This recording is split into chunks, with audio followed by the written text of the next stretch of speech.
Hello, this is Matt on the Moon Lambo channel. There's a lot of noise out there, right? Just in the space, the crypto space in general, especially if you're on the Twitters or whatever your social media of choice is. Perhaps Reddit or perhaps Bitcoin-only forums, right? Of which there happen to still be many. There's a number of things I want to say in this video, including something that's just undeniably true to me at this point. It's just the type of noise that we're hearing from the Bitcoin maxi types and anybody really that's just anti-Ripple and anti-XRP. It's the same monotonous drumbeat, just endless over and over and over again for years and years and years. Yet, while this is happening, it does nothing to stop the progress Ripple is making. It has nothing no ability whatsoever. I shouldn't say that. That's not precise enough. It can scare people off, but it's not going to, in any sort of permanent or measurable, meaningful way, prevent the adoption of XRP.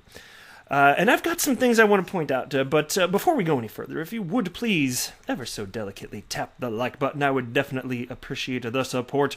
And also, if you're a fan of Ripple and XRP, go ahead and subscribe to the Moon Lambo channel, where I be against any sort of maximalism or a day.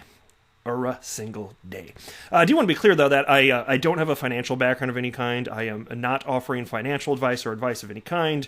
Do not buy or sell anything because of anything I say or write. I'm happy to share my opinions publicly on topics like this, but I just want to be super duper clear that that's all it is. It's just a for fun conversation piece because, like you, I'm just as interested in the space and talking through these types of things. And I know that it's a virtual certainty that if you're listening to a channel like this and you're into crypto, well, first of all, it's clear that most people aren't into crypto, and even if they found out about it, they didn't do enough research and to find out, okay, what's the deal with all of this? And even if they did it really stick in a way that they really got big picture why it made sense to even exist in the first place? And so I know that you people listening to this have to at least have one family member and or friend that is just like, what the hell are you talking about with all this crypto nonsense? Like, some people just do not get it. And so many people, they decide that the success and long-term viability of a cryptocurrency comes down to short-term price action. Holy hell, that makes no damn sense. Could not be further from the truth, and I'm going to be illustrating that with a real-world example in this video. First, I want to share this tweet from somebody named Lydia. I just happened upon this tweet in my thread, and it resonated with me, so I thought I'd share it with you and figured you guys might feel the same. But she wrote the following: I just love it when people are hostile towards VeChain, XRP, and XLM, which of course is Stellar. If I say I own Stellar, they ask, why not XRP? If I say I own XRP, then why not VeChain? If I say I own XRP, then I must be crazy. You gotta trust your own instincts and laugh at all the noise. What a time to be alive. Now that really resonated with me. I am not kidding here, because it is endlessly noisy here, and I have done so much of my own research, which is difficult admittedly, but I've done so much that when I see these absurdities coming out of the mouths of people that are either ideologically driven, saying things they know to not be true, or just spouting off nonsense they've heard somewhere else that they've picked up as if it were true. Like, when I see this stuff, I'm just like, because it's the same stuff over and over again. And if I see some sort of claim against Ripple and or XRP that I've not heard before, that does get my attention, and then I look into it. And so as they've rarely come along over the last few years, I've looked into them, but mostly it's the same crap over and over and over again. And that's why I think it makes no sense to be a maximalist. And it makes all the sense in the world to just ignore the noise. Now take a look at this. What happens to the type of people that are not capable of doing that?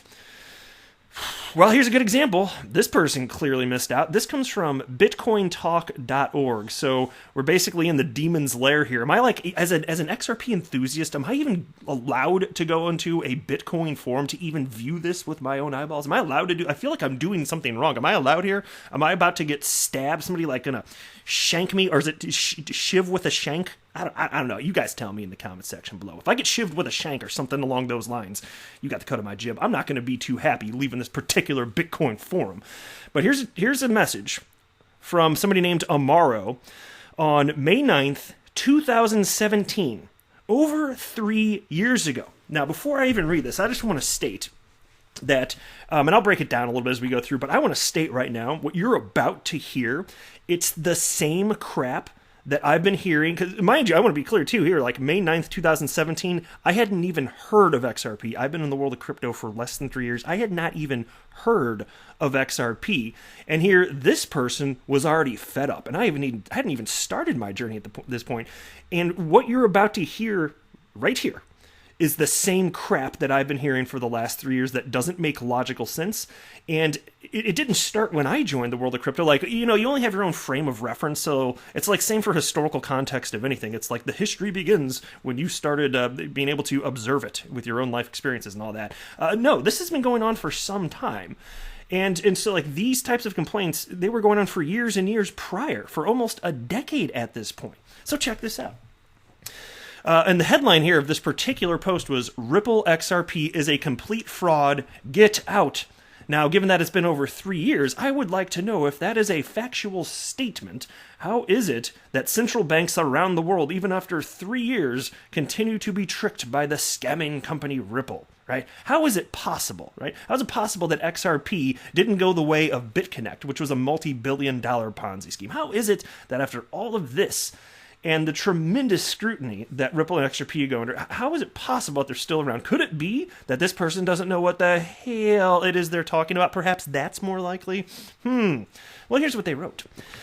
After this realization, I had to give up on Ripple completely. I sold my shares and am out of Ripple. So already there we got a couple problems. They're already conflating Ripple with XRP, not the same thing. And they also think that the coins that they own are shares. Now, if they actually think that they own shares of the company, that would be even more troubling. I don't think that's what they're saying. I think that they're referencing XRP and using Ripple there. And when they cite shares, they don't realize that when you own a cryptocurrency that's not a share of anything, you own a digital asset. So I already got a couple problems right there before the first sentence is even halfway complete. And then it continues. I need a company that will go down with me and rise with me, not one that rises no matter what while I fund them, and I very likely may get screwed while they get successful. So already that doesn't make sense. Now, we have a little bit of benefit of hindsight that they didn't have, admittedly, in terms of Ripple's adoption. We're talking about RippleNet specifically. Just set aside XRP, because they want to separate them. Okay. Ripple's been having success. The price action of XRP doesn't look successful because we've been in a bear market as an asset class the last few years, right? Now, in terms of adoption of XRP, and that's why it depends, like, how are you measuring this? What metric are you looking at? Are you looking at price? Because that's kind of short-sighted. What about actual adoption of XRP? We've all seen all sorts of additional developers come out building on top of the ledger, right? And so what are you actually looking at here? So it's very clear to me, and you'll see as I continue to read through this, the metric they're looking at is the short-term price action of XRP. My friends, in what world is it rational to consider the long-term viability of cryptocurrency? Think, because if it's successful, it should be around for decades and decades and decades. In what world does it make sense to measure short-term price action to determine long-term viability of a product and real-world utility? And so this the comment continues here. Open your eyes if you're investing in them. You are investing in their XRP, not Ripple, as their employee quickly pointed out on Twitter. Even regarding their blockchain technology, big competitors are coming on the scene soon. This is over 3 years. Well, let me tell you something here. There's been a crazy increase in coins. So it depends on what you're defining as competitor. If you're defining every new cryptocurrency that comes out, yeah, there's a ton. Back then, there were probably less than 2,000 cryptocurrencies. I think when I entered the scene, I could be mistaken, but I think there were a little shy of 2,000. As I record this over 3 years later, there are now over 7,000. So if that's what you mean, okay, yeah, quote-unquote competitors. But how many cryptocurrencies on the planet are being positioned as a bridge currency? And again, there's over 7,000 coins. Anybody know the answer? Anybody out there? The answer is one. There is one out of over 7,000, and it happens to be XRP, that is being positioned as a bridge currency and functionally being used, no less, in the real world today. So it's weird. It's like you're really sour on the short-term price action of XRP, but then you're talking about competition that might come on the scene soon being a problem. Well, again, I've got a little bit more benefit of hindsight, admittedly. Over 3 years have passed. There is no additional competitor if what you mean by that is a cryptocurrency being positioned as a bridge currency. There's one in the whole world. And I'm not going to discuss why in this video. I've talked about it in this past. Happy to talk about it again soon if you guys are interested. But that would be a whole nother video, frankly. But anyway, then they wrote the following. The main point, though, is I need a company that will go down with me and rise with me, not one that rises no matter what, while I fund them and take all the risk. Well, I'll tell you who's taking the risk. It's not who has the most to lose. It's Ripple. And so while the price action has been not so hot for most of the time that I've been in the world of crypto, the price of XRP, admittedly, it's been down with the rest of the market. Doesn't mean there's something fundamentally wrong with XRP, but it has been down. But Ripple has the most to lose and has been doing the heavy lifting. They're the ones doing the work, building out the ecosystem, and this is verifiably true. They have dozens and dozens of customers utilizing XRP today as a bridge currency, right? And so it's super comical to me, especially since I have this most fun bit of hindsight. They sold because they thought that they were involved in a scam. Apparently, they feel like they fell victim to an actual scam. And they must believe then that all the central banks that are, have relationships with Ripple, they must also be, getting hoodwinked. Okay, so here's the fun part from my perspective. They shouted this out from the rooftops of the BitcoinTalk.org forum, and then about half a year later, after being really soured on price, obviously here, XRP went from 20-something cents to almost $4. Good job looking at the short-term price action, my friend. And again, I don't think that's the right way to look at the long-term viability of a cryptocurrency. If that were the way to look at it, what about Bitcoin? See, this is the reason that there are like several hundred Bitcoin obituaries. You guys familiar with this? The first one's hilarious to look at. The very first time that Bitcoin was declared dead after there was a parabolic shoot upward in price action, and then it crashed down, mainstream media declared Bitcoin dead. And now there are like several hundred and they're all just tracked. And I don't remember what the website address is. You can Google it and find it, but it's the Bitcoin obituary website. There are hundreds and hundreds over the span of the last decade declaring it dead. Was that the most reasonable metric to track in determining the long-term viability of Bitcoin? No, there's all sorts of reasonable things to discuss, but it's become crystal clear that the short-term price action in any given moment is not one. And these same people here, even if they're pro-Bitcoin, they act as if it's the end of days for XRP. It's completely absurd. And so why can a company I invest in be successful? Oh, let's stop right there. You already cited that you're not investing in Ripple. So what are you talking about? Why can a company I invest in be successful without me being successful as well? How is that even a possibility? Well, again, that's not what's happening. You're investing in a digital asset, which is being used by people primarily for speculation at this point, but at this point also in the production of a version of on-demand liquidity, which was not in production back then. I got it, super duper, but you were able to do your own research and see, hey, this is something Ripple's working on. My gosh, because the beta came out at some point during 2000. It was 2007. I'm pretty sure. I guess I'd have to go back and look, but pretty sure it was around there. And they wrote, "I'm out of this, a complete scam and fraud. It was obviously knowingly created that way." And so the tokenomics, which meaning the distribution of the XRP, were known from the get-go. And so if you weren't aware of that when you purchased, that's your own fault for not engaging in due diligence. That is stupid. That is incredibly stupid. You need to do your own research before investing in anything in life. All right? It's complete and utter silliness here. And so I wanted to highlight this is the same stuff that I see over and over and over again. And the reason that it is a problematic, and only is to some degree, it's not going to stop. It's not going to stop the adoption of XRP, this or that, but probably at a minimum to some small degree. I know it's having an impact because it's going to scare people, but how many people have been shaken out because of nonsense crap like this? You know? And it's like, whoever wrote this, it's like, would your opinion have reversed if, during the time period when XRP went from 20-something cents to almost $4, which is just over a span of a few weeks, would it have flipped? And then you're like, oh yeah, this is great, everything's good now. And then a follow-up question to that, once it started going back down, which it's been doing for almost 3 years now, would it then have flipped again? Does it really make sense to look at such short-term price action to make such important conclusions about an investment? My humble answer is no.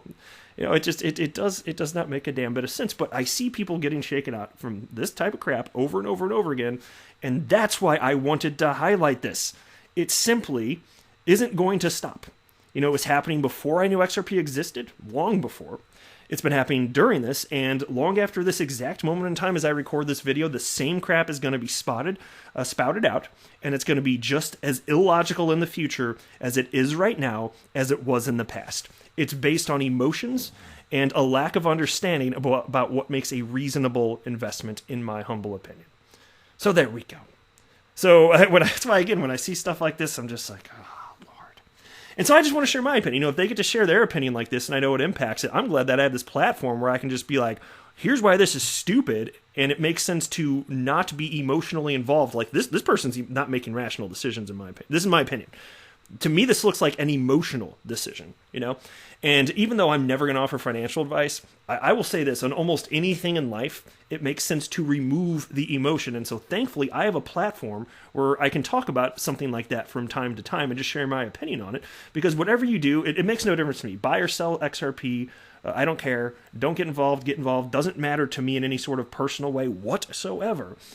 I just think that whatever you do, and whether you get involved in cryptocurrency or not, just make sure that you're making the most sound decisions you can without emotion being at play. Make sure that you have a long-term plan, even if loosely constructed, that would be better than nothing. Like, just to have an idea so that you don't get shaken out based off of, you know, the follow the leader type crap, which really I'd more aptly described as lemmings of following one another off of a cliff. You know, that's more what it's like. Because it's people FOMOing in and panic selling over and over and over again, and thinking that short-term price action is it. That's the bee's knees. Nothing else matters. Pure silliness. I will wrap it up there, but would absolutely love to hear what you guys think on this topic below. I am not a financial advisor. Do not buy or sell anything because of anything that I say or write. That would be a very, very, very bad idea.